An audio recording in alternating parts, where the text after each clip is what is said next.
संस्कार कैसे हैं? क्यों भाई? केवल धन देख रहे हो, रूप देख रहे हो, संस्कार भी देख रहे हो कि नहीं?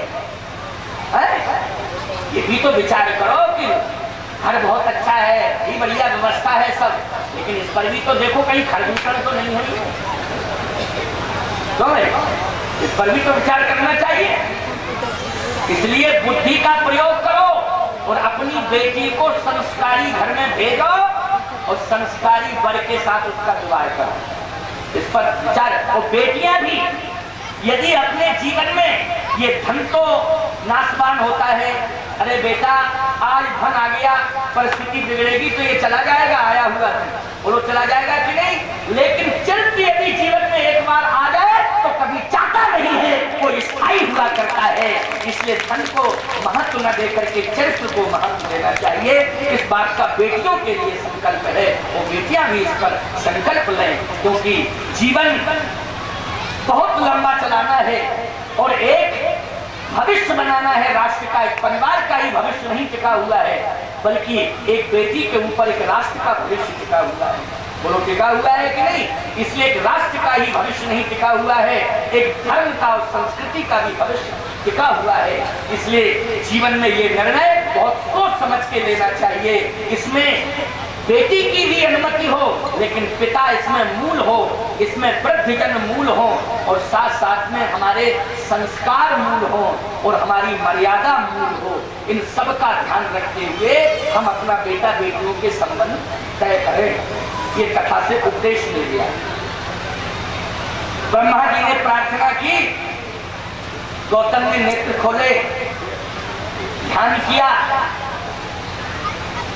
कहा इच्छा तो नहीं है विवाह की, लेकिन विवाह का योग है, विवाह का योग है।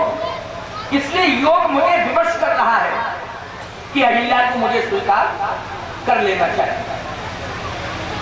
ब्रह्मा जी ने प्रसन्नता पूर्वक अपनी बेटी को गौतम जी के हाथों में सौंप दिया। आश्रम में रहने लगे गौतम जी। आपको मालूम होना चाहिए गौतम जी से संतान कौन हुई? सतानंद। अहिल्या का पुत्र कौन है? गौतम का। सतानंद है कि नहीं?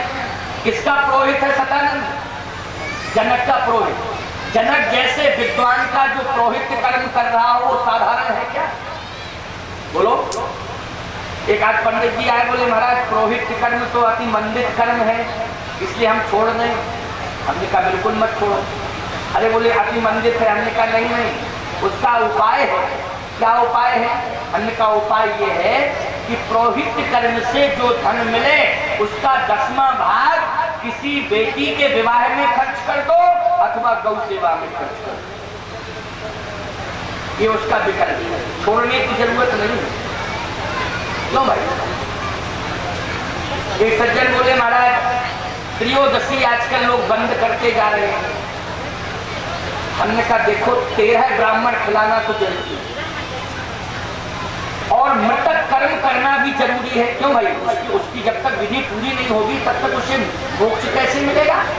लेकिन जब 10-20 हजार को भोजन न करा, ये 10-20 हजार के जो तुम भोजन करा रहे हो दुनिया का वो कर रहे हो, इस पर प्रतिबंध लगा सकते हो, लेकिन जो मृतक कर्म है उसको पूरा कराना चाहिए, पुरोहित से ही कराना चाहिए और 13 ब्राह्मणों को उपकृत करना चाहिए। उनको अवश्य ही उनकी विधा जो शास्त्रीय विधा है, परंपरा है, उस कर्म के अनुसार उसको पूरा करना चाहिए। ये तो तुम्हारा स्वयं व्यक्तिगत विचार है कि तुम 1000, 2000, 4000, 10,000, 20,000 अपने नेम समयों को बुला रहे हो, ये तो तुम्हारा विचार है। इससे मृतक कर्म का कहीं वो नहीं कि 10-20 हजार को बुला करके खिलाओ, लेकिन 13 का योग है। 13 ब्राह्मण को जरूर ही बुलाना चाहिए, उनको वो सब पूरा करना चाहिए, उनका विधि विधान से ही करना चाहिए, ये नियम है। इसलिए इसमें किसी प्रकार से सोचने की आवश्यकता नहीं। तो ब्रह्मा जी ने जैसे विवाह किया अहिल्या का, तो सतानंद जैसा पुत्र हुआ और पुत्री हुई। आप जानते हो पुत्री कौन हुई? अंजना। पुत्री कौन हुई? अंजना। अंजना माता कौन है? अंजनी पुत्र महाबलदाई, संतन के प्रभु सदा सहाई। अंजनी पुत्र कौन है? बोलो। अंजना नंदनम वीरम जानकी शोकनाशनम, कपीसमक्षहंतारं वंदे लंका भयंकरम। अंजना नंदनम वीरम कौन है? हनुमान जी है कि? अब बोलो, अंजना से हनुमान जी जैसा यशस्वी, हनुमान जी जैसा चरित्रवान, हनुमान जी जैसा जितेंद्रिय पुत्र हुआ कि नहीं हुआ? बोलो, हुआ कि नहीं? अजर अमर हुआ कि नहीं? सारे संसार की रक्षा करने वाला